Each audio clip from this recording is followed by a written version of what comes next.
오늘은 방어기제 중 투사에 대해서 알아보겠습니다. 방어기제 투사는 무엇일까요? 타인이 대상이 되며 자신의 마음 또는 원인을 상대에게 돌리는 것을 말합니다. 대부분 무의식 영역에서 일어나며 스스로 투사하고 있다는 사실을 인지하지 못합니다. 의식적으로 투사를 하는 사람은 가스라이터와 다를 바가 없습니다. 방어기제 투사의 예 3가지를 알아보겠습니다. 1. 바람 의심. 남편인 자신이 바람을 피우고 있지만 오히려 아내가 바람을 피우고 있다고 의심하는 상황이 있습니다. 이 경우 남편인 자신의 행동을 오히려 아내에게 투사를 하고 있는 것입니다. 2. 친구의 질투. 가장 친한 친구가 자신의 새롭게 생긴 인간관계를 질투하는 경우입니다.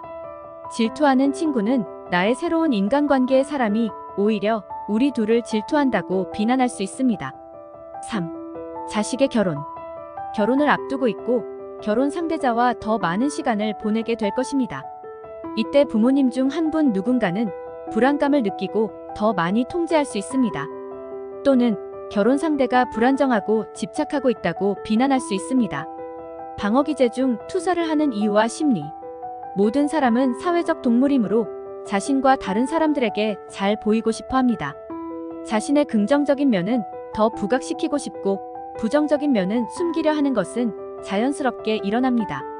투사는 자신의 부정적인 면을 숨기는 수단입니다. 상대에게 자신의 부정적인 면을 덮어 씌움으로써 좋은 사람이 될 수 있습니다. 어두운 면을 보호하고자 하는 방어기제로 스스로 인정하기 어려운 특징을 가지고 있습니다.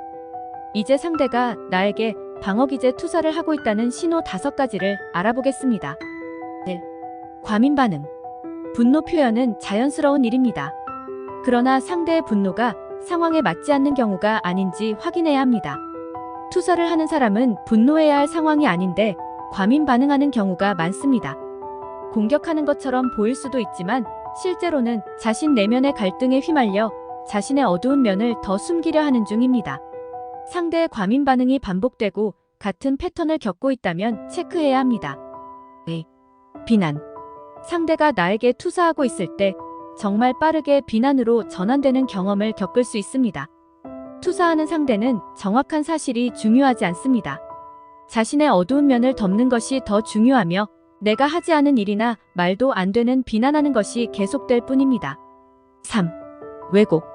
투사하면 현실에 대한 인식이 왜곡되는 경우가 많습니다.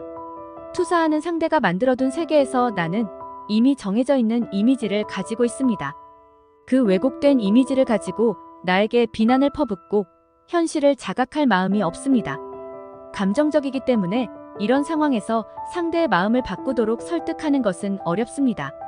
객관성을 찾기가 더더욱 어렵습니다. 4. 피해자 코스프레.